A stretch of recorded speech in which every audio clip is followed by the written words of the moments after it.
जय हिंद साथियों, स्वागत है आपके अपने परिवार गांव की पाठशाला में। आज के इस वीडियो के माध्यम से फ्रेंड्स हम लोग पढ़ने वाले हैं बिहार बोर्ड की 6 क्लास की SCRT की बुक, जहां से आप प्रीवियस ईयर एग्जामों में देखे होंगे कि सबसे ज़्यादा अगर रिलेवेंट कंटेंट TRE एग्जामों के लिए कोई बुक्स हो सकती है, या बात करें कोई नोट्स या कहें कोई बुक्स है तो वो SCRT की बुक है। TRE 1 ले लीजिए, TRE 2 या TRE 3.0। सबसे ज़्यादा अगर किसी जगह से या किसी कंटेंट से क्वेश्चन पूछा गया है तो वो TRE एग्जामों में सबसे ज़्यादा, यानी बिहार बोर्ड की जितने भी SCRT है इन्हीं से पूछा गया है।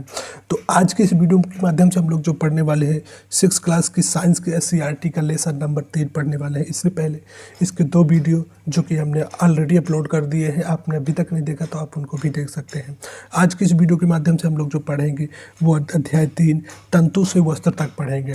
यहाँ से प्रीवियस ईयर एग्जामों में क्वेश्चन पूछे गए हैं तो प्रीवियस ईयर क्वेश्चनों को भी हम देखेंगे, क्योंकि SCRT से ही जितने हैं आप देख रहे हैं कि जो रिलेवेंट सोर्स भी बताया गया है तो आपको SCRT ही बताया गया है।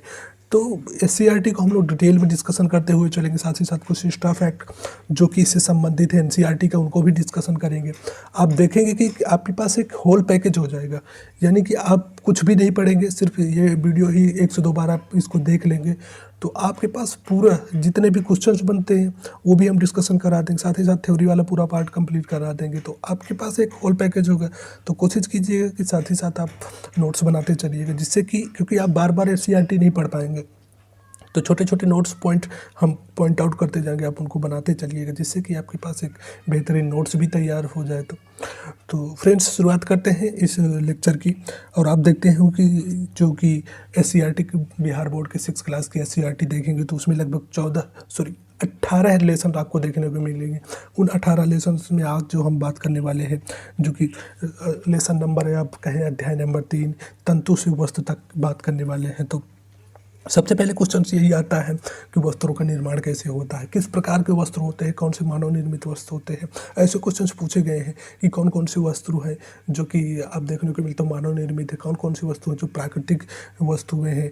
तो अगर बात करें वस्त्र तैयार होने की, यानी वह कोई भी वस्त्र किस तरह से तैयार होता है, तो आप देखते हैं कि कोई पदार्थ होगा, पदार्थ से फिर जाकर के तंतु बनता है, क्योंकि ये क्रम भी पूछ सकता है आपसे। तो इसको भी कोशिश कीजिएगा कि नोट कर लीजिए। कोई पदार्थ हो गया, पदार्थ मान लीजिए कि आप जैसे कि ऊन ही ले लीजिए, ऊन किसी बकरी या भेड़ से ऊन जो प्राप्त होती है, फिर उसके बाद उसके तंतु निकाले जाते हैं, फिर तंतु के बाद तंतु को पिरो करके धागा बनाया जाता है। धागा फिर अगर बात करें वही धागा बनाया जाता है, वही धागा जाकर फैक्ट्रियों में या बात करें कि मानव के द्वारा निर्मित किया जाता है, फिर वही धागे मिल बहुत सारे धागे मिल करके जो कि वस्त्र का निर्माण करते हैं। तो यानी अगर निर्माण की प्रक्रिया की बात करें तो आप इस चीज़ को लिख लीजिए कि कोई पदार्थ है, पदार्थ से तंतु बनेगा, तंतु से जो धागा बनेगा, फिर धागे के बाद एक वस्त्र का निर्माण होता है। अब वस्त्र भी आप देखते हैं कि कई प्रकार के होते हैं। कुछ वस्तु आपको कॉटन की वस्तु देखेंगे, कुछ देखेंगे सूती वस्तु, कुछ पॉलिस्टर की वस्तु देखेंगे। तो इन्हीं सब चीज़ों को इस लेसन के माध्यम से समझाया गया है। तो आइए हम इनको डिटेल में डिस्कशन करते हैं। तो इस चीज़ को भी आप नोट कर लीजिएगा कि यहाँ से एक धागा बनने का या बात करें एक वस्तु बनने का क्रम पूछ सकता है कि किस किस टाइप है। तो आप कोशिश करिएगा कि इन चीज़ों को नोट करते चलिएगा। तो अब बात करते हैं इस लेसन में किस किस टाइप के जो कुश्ती देखने को मिलते हैं। जैसे हम कपड़ों की बात करें तो कपड़े आपको देखने को मिलते हैं, तो सूती मिलते हैं, ऊनी मिलती है, रेशमी, पॉलिस्टर और टेरिकॉट। ये कुछ प्रमुख कपड़े हैं ऐसे जो आपको देखने को मिलते होंगे। बहुत सारे एग्जामों में यही पूछ लेता है कि किस किस टाइप के वस्त्र होते हैं। तब उसके लिए आप क्या करेंगे कि इन चीज़ों को नोट करते चलिए, साथ ही साथ यहाँ से पढ़ते जाएंगे। अब बात करते हैं हम लोग जैसे कि तंतु किसे कहते हैं, क्योंकि यहाँ से क्वेश्चन आप पूछे जा चुके हैं। तो धागे की पतली पतली लड़ियाँ और पतली लड़ियों से मिलकर बनी होती है जिन्हें हम तंतु कहते हैं। यानी धागे की जो पतली पतली लड़ियाँ, यहाँ पर एक धागा लीजिए और धागा से अगर उसको खोलने की कोशिश करेंगे तो देखेंगे उसमें से पतली पतली लड़ियाँ निकलती हैं। वही लड़ियाँ जो कि होती हैं वो तंतु कहलाती हैं। अभी हमने बताया कि पदार्थ होता है, पदार्थ के बाद तंतु, तंतु से जाकर के धागा बनता है, धागे से फिर एक वस्त्र का निर्माण होता है। तो इन चीज़ों को कोशिश करिए कि एक साथ पढ़ते चलिएगा। अब बात करते हैं कुछ वस्त्र। आप देखते होंगे कुछ वस्त्र ऐसे होते हैं जो कि सूती होते हैं, साथ ही साथ कुछ वस्त्र जो कि रेशमी होते हैं और जूट होते हैं। अगर बात करें तो कुछ वस्तु आपको ऊनी होते हैं कि तंतु पौधे व जंतुओं से प्राप्त होते हैं। आप देखते हैं कि जैसे कि सूती वस्त्र अगर बात करें जैसे रेशम से रेशमी वस्त्र प्राप्त होते हैं, ऊन से आप देखते हैं कि जैसे कि ऊनी वस्त्र आप देखते होंगे कि जंतुओं से प्राप्त होते हैं, भेड़ से, बकरियों से, वहीं खरगोश से प्राप्त होते हैं। तो ये चीज़ें भी देखिए कि एग्जामों में पूछा गया है। तो वो कौन से होते हैं, तो उन्हें प्राकृतिक तंतु कहते हैं। अब वही बात करते हैं हम लोग जैसे कि ऊनी वस्त्र के बारे में, क्योंकि यहाँ से क्वेश्चन सब तैयारी एग्जामों में पूछा गया है। तो ऊनी वस्त्रों के बारे में अगर बात करें कि ऊनी वस्त्र किससे प्राप्त होते हैं, तो आप देखे होंगे एक पश्मीना टाइप की ऊन, पश्मीना टाइप की ऊन जो कि आपको देखने को मिला होगा। तो पश्मीना टाइप की ऊन आपको किससे मिलती है, ये क्वेश्चन पूछा जा चुका है। तो इसको कोशिश कीजिएगा कि बकरी से मिलती है, तो नोट कर लीजिएगा बकरी की मिलती है। एक बकरी की जो प्रजाति है, अगर बात करें लद्दाख में इन सब चीज़ों को नोट कर लीजिएगा, क्योंकि यहाँ से क्वेश्चन पूछे जाके हैं। आपसे पूछ लेगा कि पश्मीना ऊन किससे प्राप्त होती है, तो बकरी से प्राप्त होती है। वो बकरी का नाम भी आपसे पूछता, तो आप लिखना चाहें तो लिख सकते हैं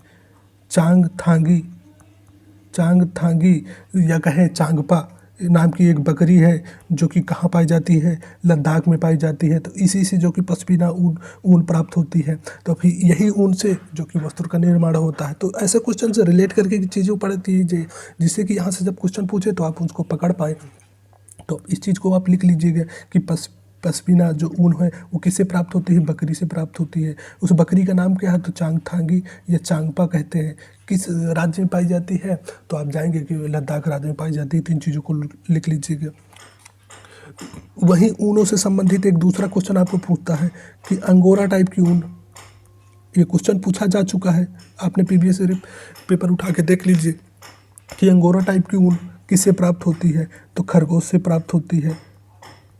छोटे छोटे क्वेश्चन है, लेकिन अगर कई बार आप इन चीज़ों को हल्के में ले लेंगे, अगर इन चीज़ों को आप नहीं देखेंगे तो फिर एग्जामों में आप फंसेंगे। तो कोशिश कीजिएगा कि इन चीज़ों को नोट करते चलिएगा, ताकि आपको एक बेहतर बेनिफिट्स हो सके।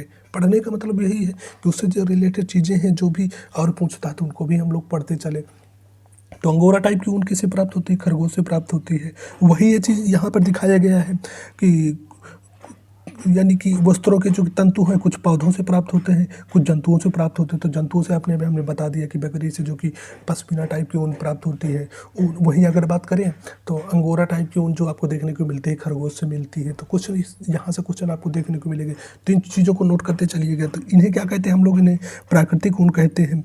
सूत, कपास व रेशम, सूत रेशम के कीटों और ऊन भेड़ बकरियों आदि से प्राप्त होते हैं। तो यही बताया गया है इस चीज़ को।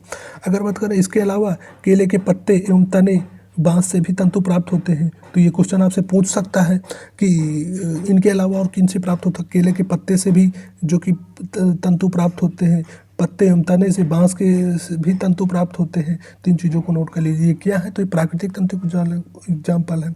अगर वही बात करें कुछ 100 वर्षों से ऐसे रासायनिक पदार्थ जिनके स्रोत पौधे व तंतु नहीं है, वो तंतुओं का निर्माण किया, तो इन्हें मानव निर्मित तंतु कहते हैं। जैसे मानव आपसे पूछ सकता है कि मानव निर्मित तंतु कौन कौन से हैं, तो पॉलिस्टर हो गया, नायलॉन हो गया, एक्रिलिक। ये चीज़ें आप अभी आगे क्वेश्चन देखेंगे तो उन चीज़ों को और भी आपको डिटेल में एकदम क्लियर होता चला जाएगा सारी चीज़ें।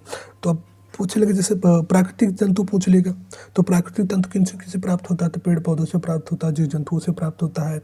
जंतुओं से की अगर बात करें तो बकरी से, भेड़ से, साथ ही साथ खरगोश से प्राप्त होता है। अगर वही बात करें हम लोग जंतु पौधों के बारे में, तो आपको देखना केले के पत्ते से प्राप्त होता है।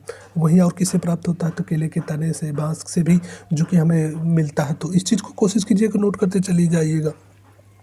और बात करें तो जैसे पॉलिस्टर मानव निर्मित, तो जो कि मानव के द्वारा कुछ अगर बात करें कि औद्योगिक क्रांति होने के बाद के मानव के द्वारा पॉलिस्टर तथा नायलॉन, एक्रिलिक, ये कुछ तंतुओं का निर्माण किया गया है कृत्रिम रूप से। तो यही चीज़ें आपसे पूछ सकता है। तो इन चीज़ों को भी कोशिश कीजिएगा नोट कर चली गई है।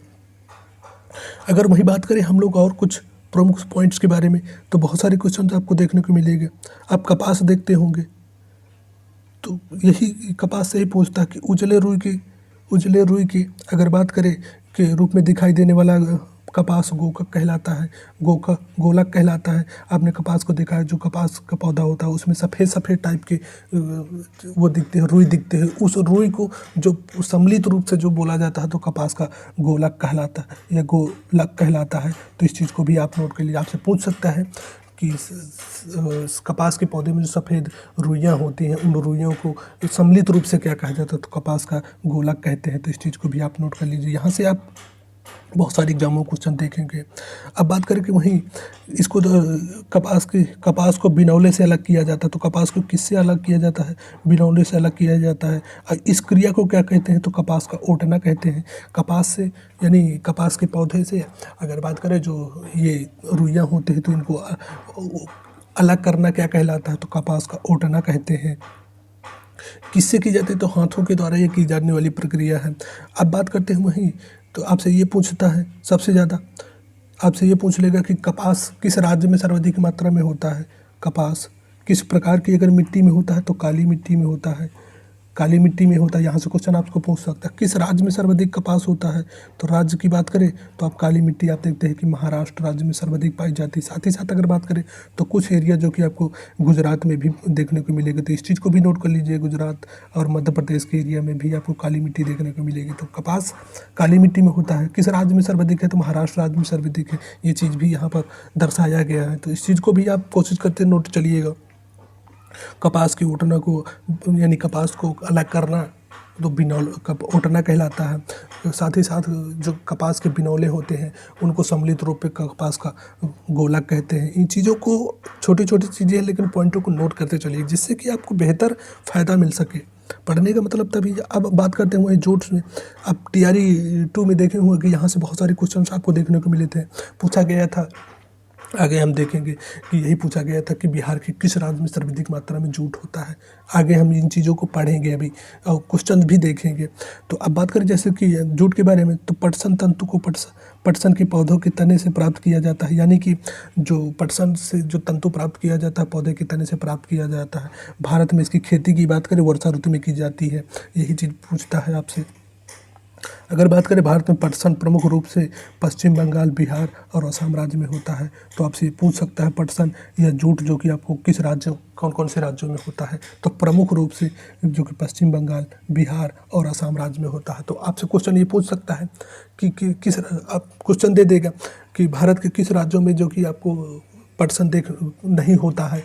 तो 3 राज्य ये दे देगा। इसके बाद एक कोई पर्वतीय राज्य देगा, मान लो हिमाचल प्रदेश दे दिया तो नहीं होता है तो नहीं, तो हिमाचल प्रदेश में नहीं होगा, इन तीनों में से होगा। तो या फिर एक से अधिक आपको क्वेश्चन के साथ जा सकते हैं। तो ऐसे क्वेश्चंस भी आपको देखने को मिलेंगे एग्जामों में। तो कोशिश कीजिएगा अभी आगे आप जब क्वेश्चंस बनाएंगे तब देखेंगे कि ये क्वेश्चंस आपको देखने को मिलेंगे। तो कोशिश कीजिएगा कि इन सब चीज़ों को नोट करते चलिएगा। अब बात करते हैं जैसे कि बिहार के संदर्भ में, तो बिहार के कटिहार, मधेपुरा, सहरसा, खगड़िया, सुपौल और दरभंगा जिलों में जूट अधिक मात्रा में उगाया जाता है। तो इसी को आप पिछली TRE 2 में देखे होंगे, TRE 2 में देखे होंगे कि यहाँ से क्वेश्चन पूछा गया था 2.0 में, कि यहाँ से क्वेश्चन पूछा गया था। तो पूछा था कि बिहार के सर्वाधिक पटसन सब बिहार के किस जिले में सर्वाधिक? तो कटिहार है। सर्वाधिक की बात करें, सर्वाधिक अगर किस जिले में है तो सर्वाधिक जो कि आपको कटिहार में देखने को मिलेगा। तो इस चीज़ को क्वेश्चन आप आगे भी देखेंगे हालांकि, और यही क्वेश्चन जो कि डायरेक्ट आपको TRE 2 में देखने को मिलेगा। तो कोशिश कीजिए कि इन चीज़ों को नोट कर जाइएगा। राज्यों के संदर्भ में तो पश्चिम बंगाल, बिहार, असम में हो गया। बिहार के संदर्भ में तो कटिहार, मधेपुरा, सहरसा और सुपौल तथा दरभंगा जिलों में अधिक मात्रा में उगाया जाता। तो नोट करते चलिएगा इन चीज़ों को। अगर वही बात करें इससे संबंधित कुछ और प्रमुख जो कि आपके पूछता है या पूछने की संभावना है, पूछ सकता है। तो आपने एक नाम सुना होगा क्रिजप का, क्रिजप, यानी ये आपको क्वेश्चन पूछता है कि क्रिजप का फुल फॉर्म क्या है या इससे रिलेटेड, क्योंकि पटसन से ही ये रिलेटेड है। तो कोशिश कीजिए कि इसको भी नोट कर लीजिए। तो इसकी स्थापना की बात करें तो इसकी स्थापना जो क्रिजप यानी कि 1953 में हुई थी। इसका फुल फॉर्म की बात करें तो सेंट्रल आप लिख सकते हैं क्योंकि इन चीज़ों से रिलेटेड है। तो इसको भी एग्जामों में क्वेश्चन आपको देखने को मिल सकता है। तो सेंट्रल रिसर्च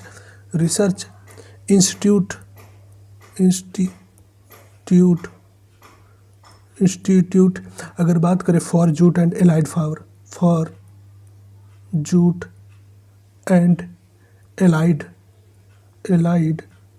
फाइबर्स, तो इन चीज़ों को लिख लीजिए, क्योंकि ये भी जूट से ही संबंधित है। तो कोशिश कीजिएगा कि central research institute for jute and allied fibres, या इसकी स्थापना की बात करें तो 1953 में हुई थी। अगर इसको आप हिंदी में लिखना चाहें तो लिख सकते हैं कि केंद्रीय, क्योंकि ये चीज़ें पटसन से ही रिलेटेड, तो पूछ सकता है यहाँ से। तो पटसन एवं समवर्गीय रेशा अनुसंधान संस्थान, रेशा अनुसंधान संस्थान कहाँ है? तो आपसे यही क्वेश्चन जो कि आपको देखने को मिलेगा। तो पूछता है तो ये कहाँ पे है? तो बैरकपुर पश्चिम बंगाल पे है। बैरकपुर वेस्ट बंगाल में आपको देखने को मिलेगा। तो कहाँ पे है? बैरकपुर पश्चिम बंगाल। केंद्रीय पटसन एवं जो कि आपको देखने समवर्गीय रेशा अनुसंधान संस्थान कहाँ पे है? तो आपको देखने को मिलेगा कि जो कि पश्चिम बंगाल के बैरकपुर में है। तो इस चीज़ को भी कोशिश कीजिए कि नोट कर लीजिए, क्योंकि यहाँ से भी आपको क्वेश्चन देखने को मिल सकते हैं। जब चीज़ें रिलेटेड हो तो उनको कोशिश कीजिए कि वहाँ से संबंधित सभी देख लीजिए। अब आपके जैसे बैरकपुर आ गए तो आपके दिमाग में तुरंत क्लिक करना चाहिए हिस्ट्री में बैरकपुर कहाँ से संबंधित। तो 1857 की क्रांति की जो शुरुआत हुई थी वो बैरकपुर से हुई थी। तो ऐसे भी चीज़ें आप रिलेट कर सकते हैं। अब बात करते हैं वहीं और कुछ प्रमुख बारों में। तो बहुत सारे एग्जामों में यहाँ से क्वेश्चन देखने को मिलेंगे, तो कोशिश कीजिएगा। अब जैसे देखो दिया हो, रेशों से धागा बनाने की प्रक्रिया को कताई कहते हैं, तो यही पूछ लेगा रेशा से धागा बनाने की प्रक्रिया क्या कहलाती है? तो कताई कहलाती है। अब कताई के लिए दो यंत्र प्रयोग किए जाते हैं। कौन कौन से प्रयोग किए जाते हैं? तो जो पहला तकली का प्रयोग किया जाता है, आप चित्र के माध्यम से भी देख सकते हैं कि तकली कहते हैं। फिर दूसरा जो कि चरखा, ये दो जो कि रेशा कताई के लिए प्रयोग किए जाते हैं। तो कौन कौन सी? तकली और चरखा। तो ये क्वेश्चन पूछते हैं कि रेशा से धागा बनाने की प्रक्रिया क्या कहते हैं? तो कताई कहते हैं। अभी क्वेश्चन भी आपको एक चीज़ देखने को मिलेगा, तो इनको नोट करते चलिएगा। वही दूसरा जो कि युक्ति थी या कहें तो चरखा थी, पहला तकली था कताई के लिए प्रयोग होने वाले। तो आप इसको लिख लीजिए कि कताई किसे कहते हैं? तो रेशा से धागा बनाने की प्रक्रिया को कताई कहते हैं। यंत्र कौन कौन से प्रयोग होते हैं? तो इस चीज़ को लिखिए तकली। यही चीज़ जब आपको पूछ लेगा तब एग्जामों में कई बार फंसेंगे, तो कोशिश कीजिएगा कि इन चीज़ों को नोट करते चलिएगा। अब वहीं आप बात करें चरखे के उपयोग के बारे में, तो चरखा का उपयोग राष्ट्रपिता महात्मा गांधी स्वतंत्रता आंदोलन के पक्ष में रूप में लोकप्रियता प्रदान की थी। इन्होंने हाथों में से कते धागे को बुने वस्त्रों को पहनने तथा ब्रिटेन सिम्बिया ने आयातिक कपड़ों को बहिष्कार करने के लिए प्रोत्साहित किया था। तो आपने देखा था कि जो कि महात्मा गांधी के द्वारा इसका प्रयोग के लिए काफ़ी जो कि प्रोत्साहन किया गया था। अब बात करते हैं बुनाई के लिए, कि बुनाई आप लोग देखे हो तो धागों को बुनने के लिए आपने देखा होगा कि जो महिलाएं हैं स्वेटर वगैरह बुनती हैं। तो ये चीज़ें पूछता है। तो किन की बुनाई के अंतर्गत क्या क्या आता है? तो हैंडलूम्स आते हैं, चटाई हो गई, ये सभी जो कि अगर बात करें तो किन से आती है? तो ये सभी जो कि बुनाई के अंतर्गत। आप चटाई की देखिए, आपसे पूछ सकता है कि चटाई किन किन पौधों की पत्तियों से तैयार की जाती है, टहनियों से तैयार की जाता है। तो इस चीज़ को भी आप कोशिश कीजिएगा। तो आप देखेंगे कि ताड़ के स्थान पर यानी ताड़ की पत्तियों, नारियल, खजूर की पत्तियों से भी चटाई तैयार की जाती है। अगर बात करें वहीं बंधाई के बारे में, तो अगर बंधाई के बारे में देखते होंगे कि आपने वस्त्र बनाने में यानी कि आप देखेंगे किसी एकल धागे का उपयोग वस्त्र बनाने में किया जाता है। तो जैसे कि आप देख रहे हो फटे हुए स्वेटर में धागों को खींच कर देखा जाता है। तो ऐसे क्वेश्चन से यहाँ से देखने को मिलेंगे। तो कोशिश करिए कि इन चीज़ों को नोट करते चलिएगा, ताकि जब भी यहाँ से क्वेश्चन एग्जामों में आए तो आप उन चीज़ों को पढ़ कर। अब देखो जैसे कि आप दिया है वस्तुओं के निर्माण में किया जाता है, तो बुनाई और बंधाई का अलग अलग उपयोग करते हैं। तो कपड़ों में पहनने के लिए अलग अलग वस्त्र तैयार किए जाते हैं। तो ये चीज़ें हैं, आपसे पूछ लेगा कि वस्तुओं के निर्माण में कौन कौन सी विधियाँ प्रयोग की जाती हैं? तो बुनाई और बंधाई का प्रयोग किया जाता है। यही आप क्वेश्चन आपको आगे देखने के लिए। अब वस्त्रों के इतिहास के बारे में आपको बताया जा रहा है कि वस्तुओं का विकास कैसे कैसे होता है। तो अब देखे होंगे कि बहुत सारे एग्जामों में यहाँ से क्वेश्चन देखने को मिलेंगे। तो कोशिश कीजिए कि इन चीज़ों को नोट करते चलिएगा। कृषि के विकास के साथ समुदाय में रहना शुरू करने के बाद लोगों ने पतले पतले टहनियों, घास फूस, चटाई, टोकरी बनाना सीखा। लताओं, तंतुओं की तथा आसपास की ऐंठन देकर के लंबी लड़ियाँ बनाई जाती थी। उनको बुन करके वस्त्र तैयार किए जाते थे। पुराने ज़माने में भारतवासी रुई से बने वस्त्र पहनते थे। तो आपने देखा होगा कि जो पूरा पाषाण काल का मानव था तो वो जो कि नग्न अवस्था में रहता था, लेकिन जैसे जैसे विकास हुआ, मनुष्य स्थायी रूप से रहने लगा, स्थायी निवास करने लगा, कृषि करने लगा, तो बहुत सारी चीज़ों का विकास हुआ। फिर उसने अपने लिए जो कि वस्त्रों का निर्माण करना शुरू किया। तो इन्हीं चीज़ों को इसमें बताया गया है। तो आपने देखा होगा पुरानी, अगर आप कई बार पढ़े होंगे, जो कि बात करेंगे जैसे कि पाषाण काल में पढ़ा होगा, तो वहाँ पर आपको देखने को मिलता है कि पहले जो मनुष्य था तो वो पेड़ों की छालों को लपेट करके अपने वो तन को ढकता था। तो यही चीज़ें इन चीज़ों में समझाया गया है। अब बात करते हैं हम यहाँ से सीखे क्या क्या है, ये जो महत्वपूर्ण पॉइंट्स है जो, तो वस्त्र सामग्री अथवा वस्त्रों से विविधता होती है। जैसे वस्त्र किस किस टाइप के होते हैं, तो सूती वस्त्र होते हैं, रेशमी ऊनी होते हैं और पॉलिस्टर के बने होते हैं। वस्त्र धागों से बनते हैं जिन्हें तंतुओं से बनाया जाता है, यानी धागे जो कि आप देखते हैं, हमने बताया था आपको प्रक्रिया कि पहले जो था तंतु तंतु जो जा कर के धागा बनता है, धागा जा कर के फिर वस्त्र का निर्माण करता है। तो वही चीज़ को इसमें आपको समझाया गया है, तो इस चीज़ को देख लीजिए। और तंतु या तो प्राकृतिक होते हैं या मानव निर्मित होते हैं। तो अगर प्राकृतिक की बात करें तो प्राकृतिक में रेशे, ऊन, जूट ये कुछ प्राकृतिक तंतु हैं, जबकि नायलॉन और पॉलिस्टर ये मानव निर्मित तंतु के एग्जाम्पल हैं। आप देखे होंगे रुई और जूट जैसे तंतु पादपों से प्राप्त होते हैं। तो आपसे ये पूछेगा कि कौन कौन से जो तंतु जो कि पादप से प्राप्त होते हैं, रुई और जूट पादपों से प्राप्त होते हैं। तंतुओं से धागा बनाने की प्रक्रिया कताई कहलाता है। धागों को बुनाई और बंधाई से वस्त्र बनाया जाता है। ये चीज़ पूछा। अब बात करते हैं हम लोग यहाँ से संबंधित जो क्वेश्चन जो आपको देखने को मिलेंगे। तो तंतुओं को प्राकृतिक मानव निर्मित में वर्गीकृत कीजिए। तो अब यही पूछ रहा है कि कौन सा जो कि मानव निर्मित है, कौन से जो प्राकृतिक है।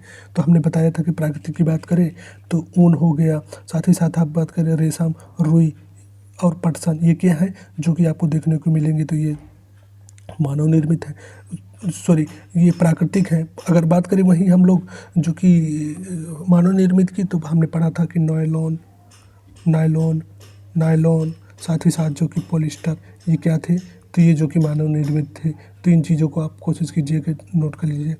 तंतुओं से धागा बनता है तो कताई की विधि से बनता है। कताई वस्त्र निर्माण की एक प्रक्रिया है, सही है। जूट और नारियल का बाहरी आवरण होता है, गलत है। जूट और नारियल दोनों अलग अलग फसलें हैं। तो चीज़ों को बात करिए। रुई से बिनौले बीज हटाने की प्रक्रिया को ओटना कहते हैं, सही है। हमने पढ़ा था कि रुई से बीज बिनौलों के हटाने की प्रक्रिया को ओटना कहलाता है।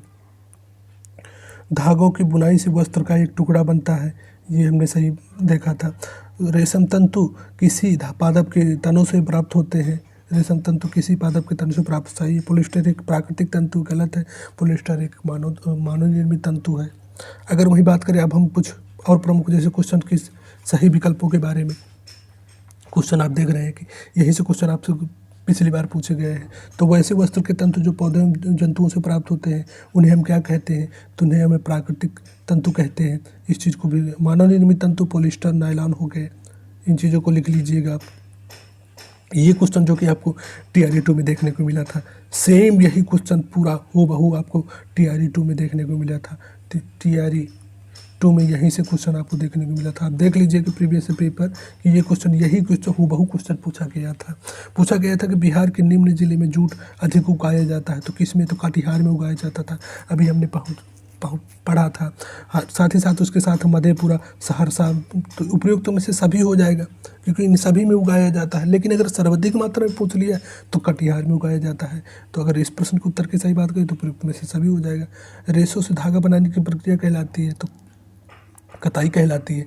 वस्त्रों से धागे से वस्त्र बनाने के लिए बुनाई और बंधाई, तो ये चीज़ आपको एग्जामों में पूछता है। तो कोशिश कीजिएगा कि सभी को नोट करते गए होंगे और सारे पॉइंट जो कि 1 से 2 बार इसको रिवीजन कर लीजिएगा, 1 से 2 बार इस वीडियो को देख लीजिएगा, जिससे कि यहाँ से जो भी संबंधित क्वेश्चंस आपको मिले तो एकदम डायरेक्ट क्वेश्चन यहाँ से पूछता है। हमने जितनी चीज़ें पॉइंट आउट कर दी हैं, जितनी चीज़ें लिखा दी है, यदि आपने उतना बनाया होगा तो आपके पास एक बेहतरीन नोट हो गया। अब वहाँ से क्वेश्चन आप देख लीजिएगा, प्रीवियस पेपर उठा के देख लीजिए, यही चीज़ पूछता है। मानव निर्मित तंतु कौन से हैं, प्राकृतिक तंतु कौन से हैं। तो जब ऐसी चीज़ें पूछ लेगा तो कई बार हम इन चीज़ों को एग्जामों में फंसते हैं। तो उससे बचने के लिए इन चीज़ों को हम अभी से रिवाइज करते चलेंगे, साथ ही साथ हम नोट्स बनाते जाएं ताकि एग्ज़ाम टाइम पे हमारे एक बेहतरीन नोट्स बन सके। तो आज की वीडियो में यही लेसन तक हम अध्ययन रखते हैं। कल की वीडियो में जो नेक्स्ट वीडियो आएगा तो उसमें हम लोग और भी बेहतरीन तरीके से और नेक्स्ट चैप्टर का अध्ययन करेंगे। तो आई होप कि ये वीडियो पसंद आया हो। यदि वीडियो पसंद आया तो वीडियो को लाइक कीजिएगा, एक प्यारा सा कमेंट कीजिएगा। Thank you all.